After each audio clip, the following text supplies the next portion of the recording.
Hey guys, Toby from How the Fitness.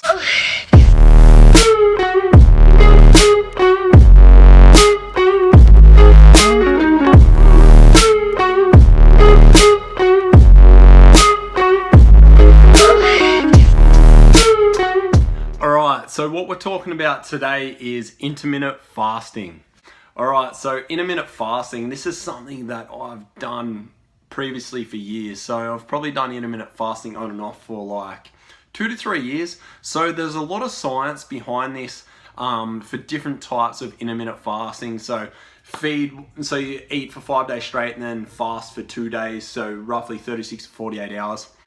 That I don't think is the best way of intermittent fasting. Probably the best side of intermittent fasting I have seen on a regular basis to still get in the anabolism you get from muscle protein synthesis and eating regularly, but still getting a fasted state in and entering that mode of ketosis between 12 to 16 hours of fasting. So still getting the best of both worlds, entering that ketosis realm where your glycogen levels are depleted to a certain extent and your body swaps from using glycogen as energy to pretty much fat in your body. So it starts using fat in your body for energy. So it's kind of hard to wrap you around. So pretty much people are like, oh, it's a keto diet, oh, it's a high carb diet.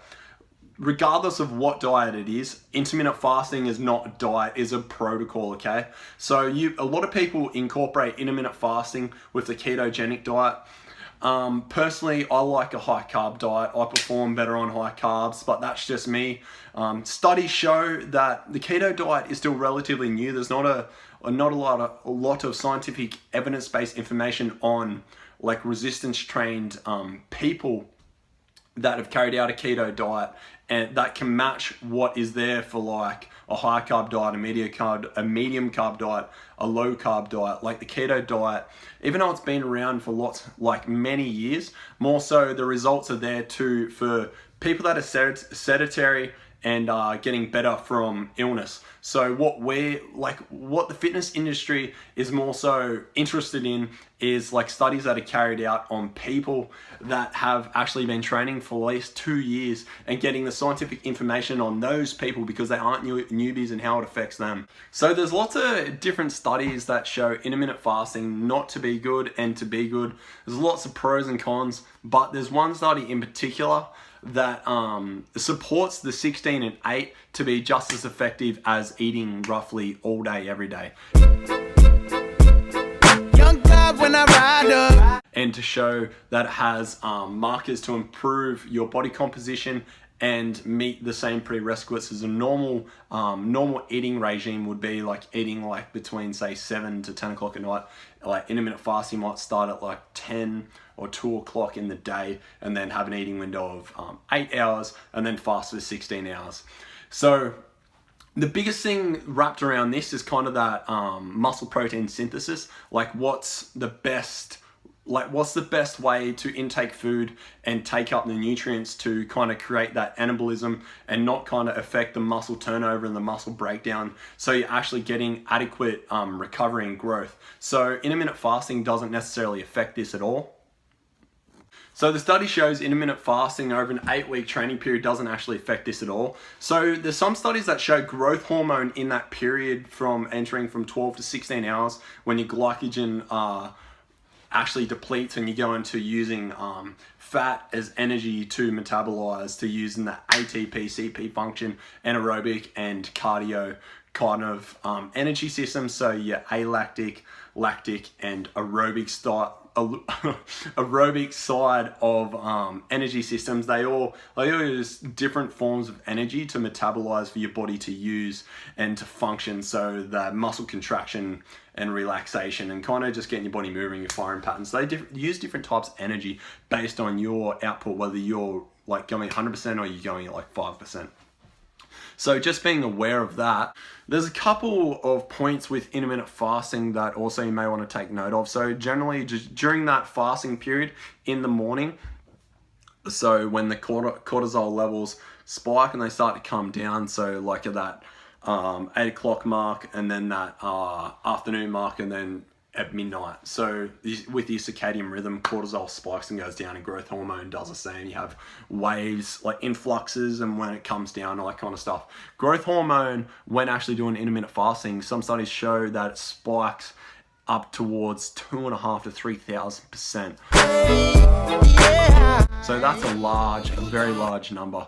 Like, obviously people think that it supports anabolism, like staying anabolic, but if you're not eating enough calories or protein, so enough energy, and you're not eating enough protein, and you're not giving your body the right stimulus to actually grow, so pushing yourself outside your comfort zone, progressive overload, getting in the required volume and intensity and workout frequency, if you're not following these things, it's basically useless. So you can take it and leave it. Just all the things that come out of the fitness industry, their recommendations, their protocols, they're not the end all and be all. Like, everyone's different, everyone's unique. So intermittent fasting can be for some, but it can't be for others. If you're diabetic, eating consistently to maintain insulin level and sugar level so you don't go hypo or hyper, so that doesn't happen to you, you make sure you eat consistently. So for people that aren't insulin resistant or pre-diabetic or diabetic, will that be type 1 or type 2, you can do intermittent fasting. But for the general population, you can try it out to give yourself a little bit of flexibility. Some people are just so far ingrained in eating 6 meals a day or eating breakfast, lunch, and dinner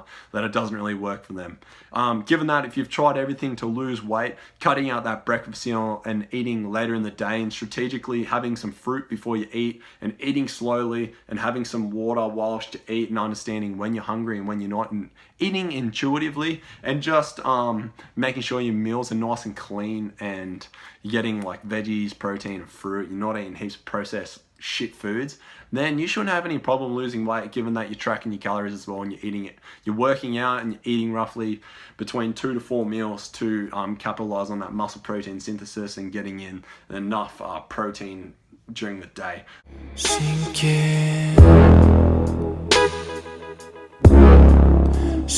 in love. Sink in. Sink in love.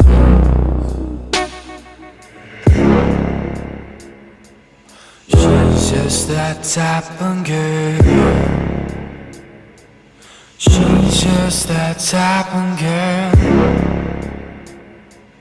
So many different variables. It's very hard to wrap your head around. Like, I understand that, like, even this video might be a little bit here and there, but I'm giving you all the information I can for you to utilize it. So the biggest takeaway is skipping breakfast isn't going to kill your gains. It's the same. It's shown in the study that it's the same as like eating normally, eating breakfast.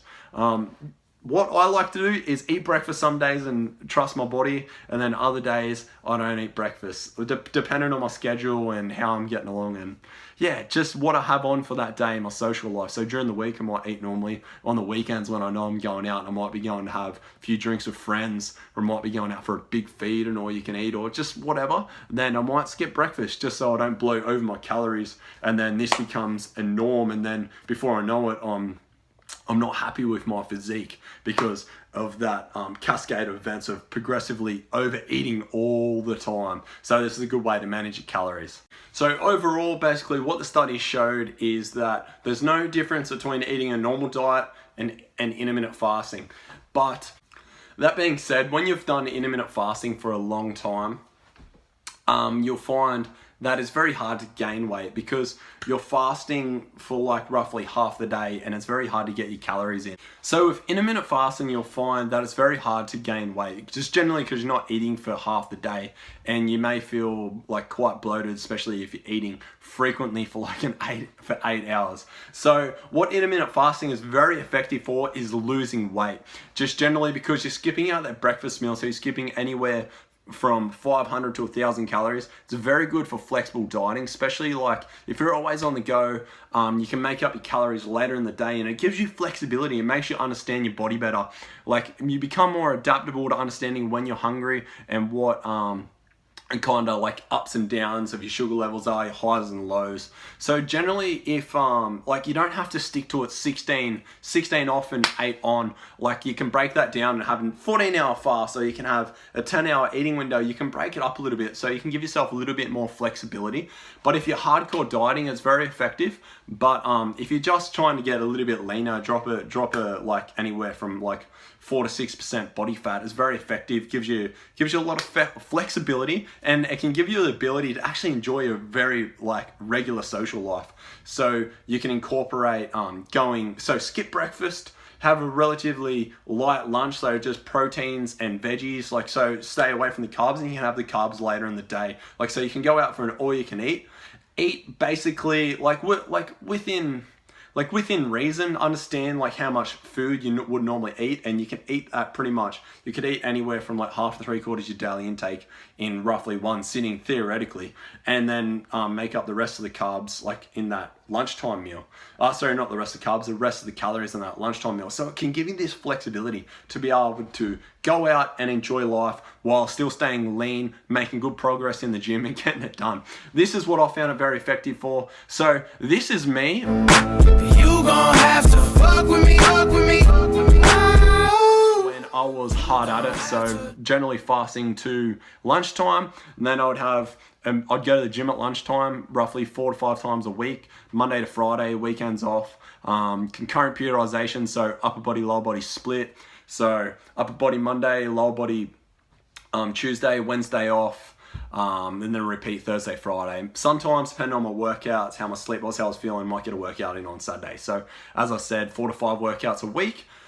And I was at a very, very low body fat percentage, and I was looking pretty lean. I think I was around 86 to 88 kilos. So I'm 6'2", 187 centimeters. So I'm quite tall. And that for me is quite lean. Obviously this is probably 2 years ago, this photo, so I've gained a little bit of muscle between now and then. I've had probably 2 phases of cutting and bulking, 6 months roughly each, and then just enjoying life in general in between. So there could have been things where I could have trained a lot harder, times when I could have backed off, but anyway, that's life. Currently at the moment, I just utilize it as a strategy to maintain my current weight. So I'm currently trying to bulk. So this was me at the start of the year. And I was right into my bulk, so I was sitting at roughly about 102, 103 kilos here. And now I'm currently sitting at about 95. I cut back down, and I like maintaining somewhere around that 10%. Still make good progress in the gym, and I'm in a calorie surplus, so maintenance to surplus. Baby, close your eyes, you'll realize that you're feeling me. Sip GIN, flip these problems, So I was using it as a good method to keep my calorie intake down for the day and still enjoy large meals and just basically enjoying life. Go out, have a good time with friends, and still get lean and make awesome progress in the gym. That's what I love about it. Currently at the moment, I'd kind of say I'm lean bulking. So I'm not really tracking my calories. I've upped my carb intake. I'm eating breakfast. Some days I don't. If I don't eat breakfast, I'll make sure I have that meal later in the day. It just gives you flexibility. You don't have to stick to this old school OG like bodybuilding 6 to 8 meals a day. Like, oh man, like what you have to understand is what the most important facts are is your daily intake of protein and your daily intake of calories. So regardless of what macronutrient breakup you have, your results are relatively going to be the same. So your protein wants to roughly be between 1.4 to 2.2 grams per kilogram of body weight. So for me to get up to 100, I want to be consuming between 180 to 220 grams of protein a day. That's a lot of protein, but like for 100 kilos, like you're a fairly solid dude if you're 100 kilos.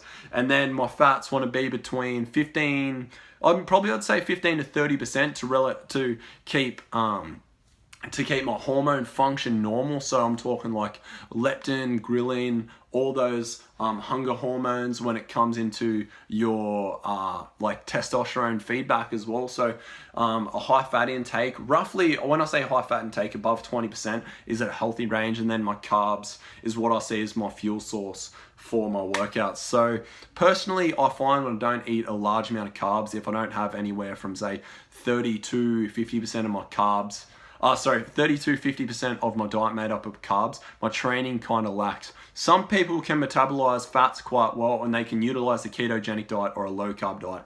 Personally, that doesn't work for me. I've tried it.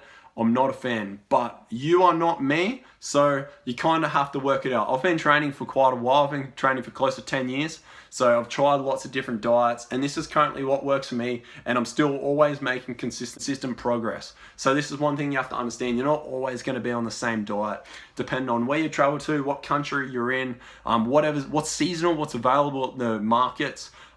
Just be adaptable and flexible, and make sure you're getting your daily intake of protein, you're hitting your calories. That's what really matters. Like, even if you have carbs before you go to bed and you're still at your maintenance calories, you're not going to gain weight. What makes you gain weight, regardless of whether you're having fats or carbs or protein before you go to bed, is the calorie surplus. You can still lose weight by eating carbs, going to bed, and being in a calorie deficit. You're in a calorie deficit to bring your body up to maintenance. It's going to burn. Your body's going to utilize the fat. So your body's going to use a visceral or subcutaneous fat in your body as energy to make up for that calorie deficit. All right, anyway, let's wrap this video up. So intermittent fasting. So this study directly correlates to what I've been preaching for years. You gon' have to fuck with me, fuck with me.